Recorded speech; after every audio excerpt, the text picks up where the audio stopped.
Cameo, go ahead and share your wisdoms with the rest of the group. Absolutely. Well, hello, everyone. What an amazing time we've been having today. Jenna kicked us off with advocacy. Who are you advocating for? Who's advocating for you? And how are you showing up authentically in the spaces that you can control? And then Lauren talks about vision. What kind of vision do you have for yourself? Where do you want to be in 3 years, and 5 years, and 7 years? I've personally done vision boards, and they've been an amazing way for me to stay focused on what it is that I want to do, how I want to show up, and how I even want to bring value to my network and to my community. Dr. Barb and Maggie have put together this amazing community purse strings where we can leverage one another and build community and support each other in the different things that we're doing. And so if we're not taking advantage of that, then we're really doing ourselves a disservice. And as I thought about how I could show up today and provide value to this community, I looked at a couple of things. One, I thought about how I could talk about the power of referrals and the power of connections in your network and in your community. So I'm going to share my screen. Let me know when you can see it.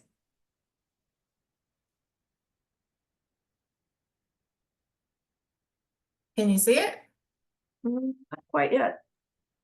It's loading. Oh, there you Okay, go. fantastic. So when I thought about the power of community, the power of connection, and the power of purse strings, I came up with the opportunity to talk about how to unlock your network. 3 essential systems you need to transform connections to cash flow. So I run an operations strategy agency for independent wealth management teams and firms. And what I like to call we do is we rescue our clients from operational chaos. Those things that are really keeping you up at night, that are preventing you from serving your clients at a very high level.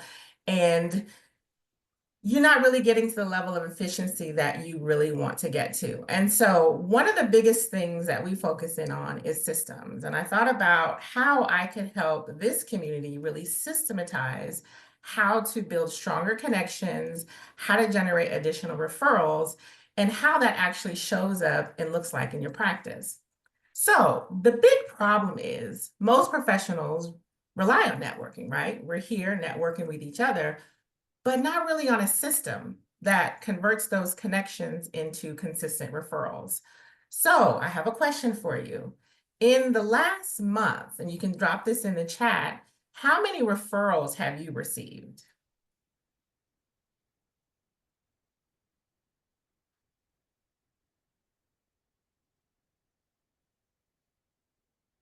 Okay, Sabina didn't get any. Okay, Dr. Barb 10. Oh, that's fantastic. Jenna 4, Lauren 6. Fantastic. Karen, not wow. Okay. So I'm glad to see that referrals are happening. And I want to give some tips and insights around how you can systematize that in your business. So today's goal is really, I'm going to show you 3 critical factors that determine whether your network sees you as a valuable connection or forgets you entirely. We are all amazing in our own right, but oftentimes we are also very forgettable. And so by implementing some of these systems, being the systems pro that I am, will help you institute more reliability in your opportunities to not only give referrals, but get them as well. So what you're going to learn today is why being a resource, being reliable and relatable makes you the go-to referral partner, and how you can think about turning small actions into long-term business opportunities, and the biggest mistakes we often do in making referrals to each other. So I have to tell you, in 2011, when I was laid off for the second time, I was network challenged. I had 5 people in my network, and it caused so much frustration and fear in me that I vowed to do something different. And so when I launched my consulting practice, that was one of the things that I was intentional about. How can I bring value to my network and really have much stronger connections?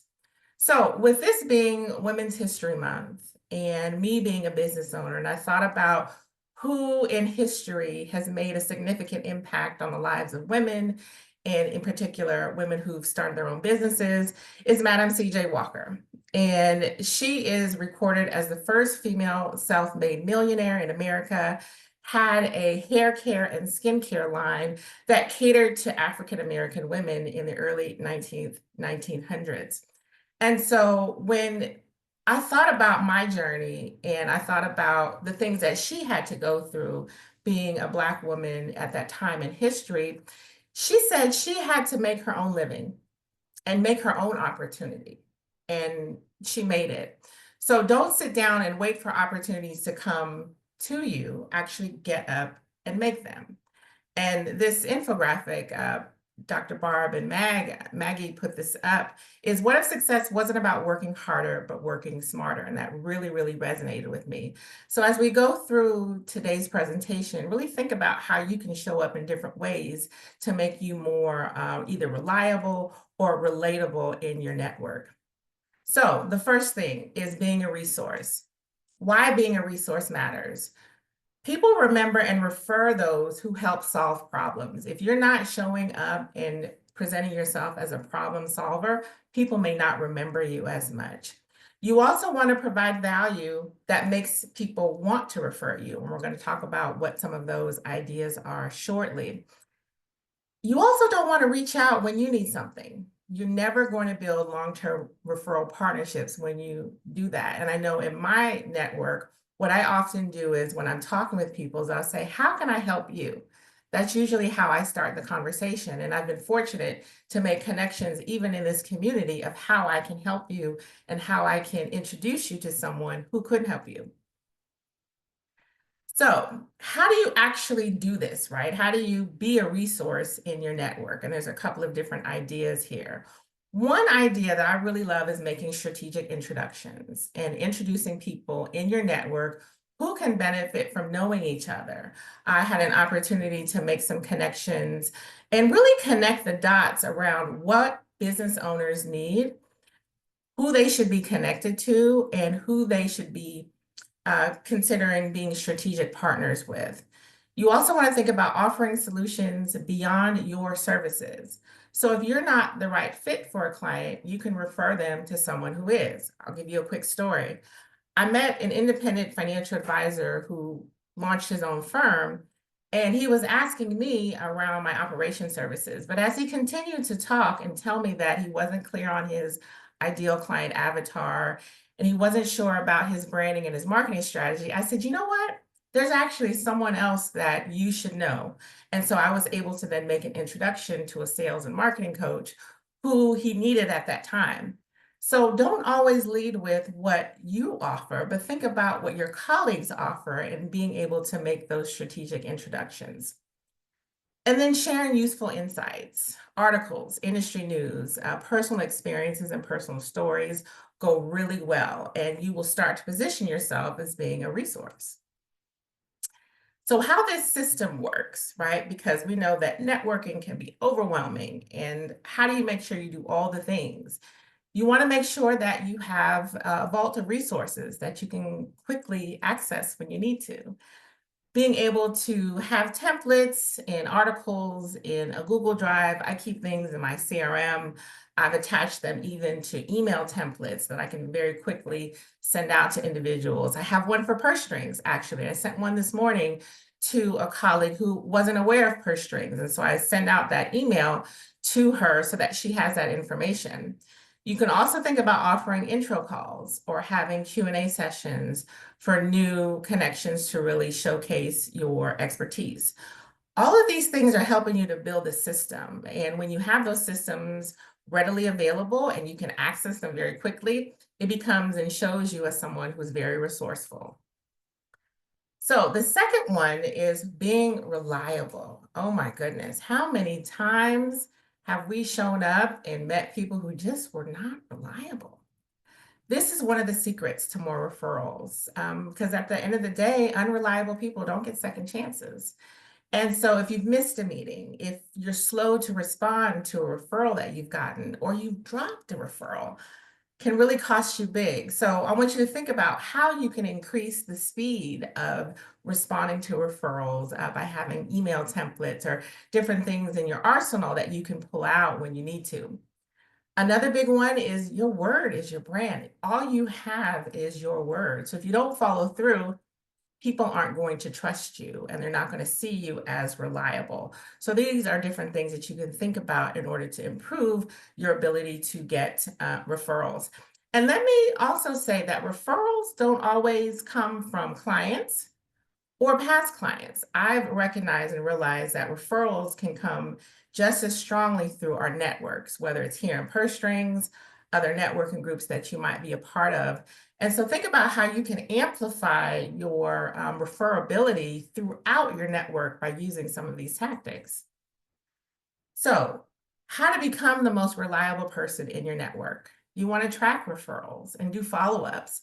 People want to know if they've made a referral to you, that you've acknowledged it, and then give them a status update. Whether or not they became a client, it's more so you acknowledge the person and the email they sent out on your behalf, and then you close the loop with that follow-up.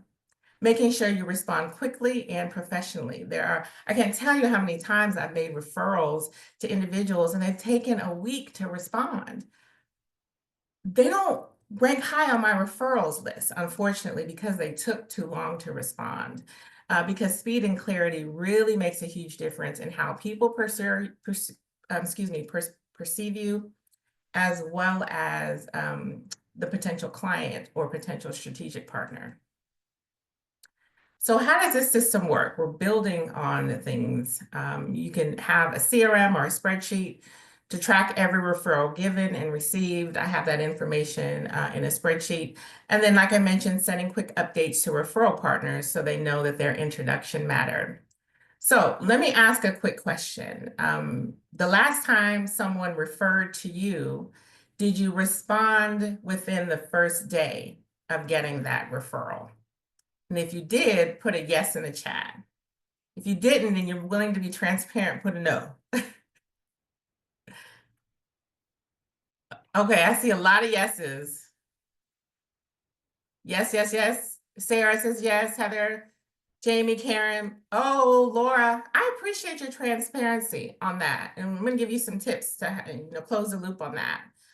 Jane says yes, fantastic. I love it. Because speed, money loves speed. And referrals love speed too. So the last one we're going to talk about is being relatable. How being relatable is really essential for business growth. When you're authentic, it builds trust and credibility. People want to know that you are a real person who has challenges and hangups and insecurities just like they do. And if you're too stiff, if you're only thinking about the sale, that really does not form strong relationships. And so be authentic, be transparent, share the things that have frustrated you, have overwhelmed you, because those are the things that make you more relatable. And people really want to connect with those that they genuinely feel a connection with and an affinity towards. And when you're likable, we talk about know, like, trust, and refer. Being likable makes you memorable, which means people will often think of you first when an opportunity comes up. And if you can get it into your system around who can I refer to within my network versus trying to figure out who's going to refer to me, you'll be surprised at how much of an impact that can make in you being relatable because you're thinking about the other person constantly. So how do you show up as relatable in your network? Use storytelling and conversations. I talked earlier about how I had 5 people in my network when I was laid off for the second time. Who else has been laid off? That creates a feeling in people who've experienced that, and that gives you the chance to make a stronger connection. You don't want to lead with sales, right? You want to lead with value. You want to lead with how you can be a support because nobody wants to be pitched to. And then you want to engage genuinely with other people. Ask them about their work. What are they interested in? What challenges are they facing? Who do they want to be connected to? And then strategically build that into your systems so that every week you're actually working on the behalf of your colleagues. And the law of reciprocity, you'd be surprised how many things will come back to you simply by showing up and doing for others. So how this system works, right? We're talking about how do you do this on a day-to-day basis. One of the things I do on LinkedIn, it's called my Thursday thank you. Whenever I have a one-to-one conversation with someone, one way that I can give value is to highlight them to my LinkedIn community. And I find great joy in showing what others do and showing that within my LinkedIn community, because you never know who's going to see it. You never know who could potentially want to connect with that person. And that's a way that I've been able to bring value to my community. And then continuing to engage meaningfully in your network, whether you're commenting, you're DMing, and then checking in with people personally. I have a workflow because I'm the systems gal. So of course I have a workflow for this. And every quarter I have people on my who do I need to connect with list. And that workflow goes out and has a link to my calendar scheduler, and they can just book a time for me very easily. That is a way where I can check in with people personally and figure out how I can be a resource for them. Thanks so much for sharing that, Elizabeth, about creating authentic relationships. I appreciate that comment. And so those three systems, being reliable, being relatable, being relevant, when you implement these systems, you will become someone people think about when an opportunity arises. And then you've built a powerful and scalable connection system that works for you 24/7. And so I encourage you to use some of these tips in your own connection system to increase your referrals out, but then also be able to increase your referrals in. So my one takeaway and question for you is, what's one thing you will commit to? So think about that, and I want you to put it in the chat. And as we get ready to close my session, want to reiterate what Madam CJ Walker mentioned is I had to make my own living and my own opportunity, but I made it. So don't sit down and wait for the opportunities to come. Get up and make them. Don't wait for referrals and opportunities to show up authentically to come to you. Get up and make them. And if anyone is interested in more of these tips that I share in my Power Partner Perspectives newsletter, you can take out your phone and scan the QR code, or Maggie's going to put the link in the chat. Happy to answer any questions. And I thank you so much for your time and attention today. What a great time we've had. Great dialogue. That was great, Cameo. So many different things were coming up of just what great connections. And I was on a call earlier this morning, and this lady's like, I can get a referral from someone I didn't make a sale with. And I was like, yeah, just because she didn't buy it, it didn't mean she didn't like you. You know, it just wasn't a fit, you know, but they're still happy to give referrals. So so much of that resonated. But I want anyone else to jump in and ask any questions or share any comments as well. Oh, love it. Sabrina's going to create a workflow system. Yes, love it. Following up with referral partners.